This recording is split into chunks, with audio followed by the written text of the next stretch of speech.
provide the funding, in this case $2.5 million, to tear down this barrier to progress so that we can open up this area to progress. And that is Senator Steve Stivers. Thank you very much. Senator Stivers.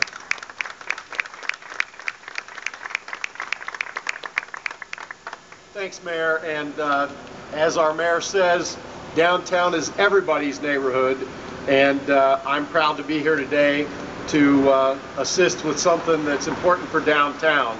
And the legislative delegation from Franklin County was proud to work together, Republicans and Democrats, to help with economic development here. And I want to recognize all of them: Senator Ray Miller, Senator David Goodman, Representative Larry Flowers, who may be here in a minute, Representative Kevin Bacon, Representative Larry Wolpert, Representative Jim Hughes, Representative Hurd, Representative Beatty, Representative Celeste, Representative Stewart, and Representative McGregor. We obviously all work together to make sure that economic development is a high priority for this community. And frankly, the bridge has been casting a shadow not just on High Street, but also on our economic development here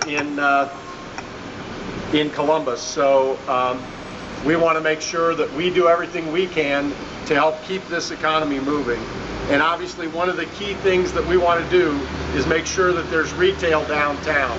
Just like the cap over 670 helped with retail, we believe tearing down the bridge, the Sky Bridge, is going to also help make sure we have a vibrant retail sector downtown. So we were proud to be part of this. We're proud to work together going forward on priorities of economic development. Thanks for including us today. And I don't see Representative Flowers here, so I'm proud to introduce our President of the City Council, who's also been focused on economic development, a downtown plan, and keeping Columbus moving. That's Mike Mental. Mike. Thank you, Senator Stivers, Governor, Mayor, Guy Worley. First of all, thank you very much for having me here this morning. A lot of what you've heard I do not necessarily want to reiterate, but one of the things we also have to keep in mind that as we progress forward is you're also standing now in an urban neighborhood. The construction for that is underway. Mayor Coleman's leadership in moving downtown redevelopment and residential housing has helped with that. One of the key players that's here this morning, I see Michael Diacenis, Lifestyle Communities, which is putting in residential right where we can see it right now down the street. Michael, thank you very much.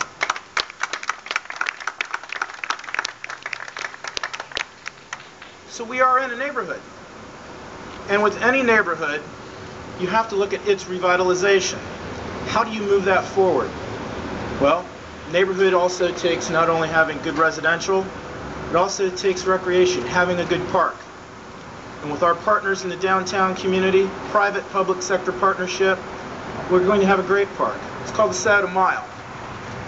And it's going to run, and it's going to be open here hopefully by 2011. And that's going to give that living quality of life that all neighborhoods need. You also need other parts of a neighborhood. Part of that revitalization or making that neighborhood vital is making sure that it also has walkability and also has good retail and a good economy in that neighborhood. As you've heard, this is an impediment.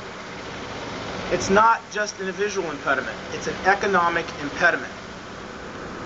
You cannot get good development, you cannot get retail, we cannot, in a bipartisan fashion, from the state all the way down to the local level, including our council, including the mayor, we cannot work with the private sector until these types of economic impediments are removed. That's what we're moving forward with today. And with the bipartisan leadership in the Senate and the House, the governor, and also all of my colleagues on council working with Mayor Coleman and the private sector, we're going to begin the process of removing that.